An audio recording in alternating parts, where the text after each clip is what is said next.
Well, I think she was mentioning is dapat sa korte, no? I think that's ginagalang po natin yung opinion niya. Dito naman po sa Kongreso, ang pinag-uusapan po rito ay yung prangkisa ng SMNI.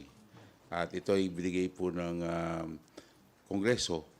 Kung ito ay binigay ng Kongreso, Kongreso rin po lang ang pwede bumawi po ito. At yun naman po ang proseso. And as far as due process is concerned, dito po sa hearing po namin, 6 months has been given.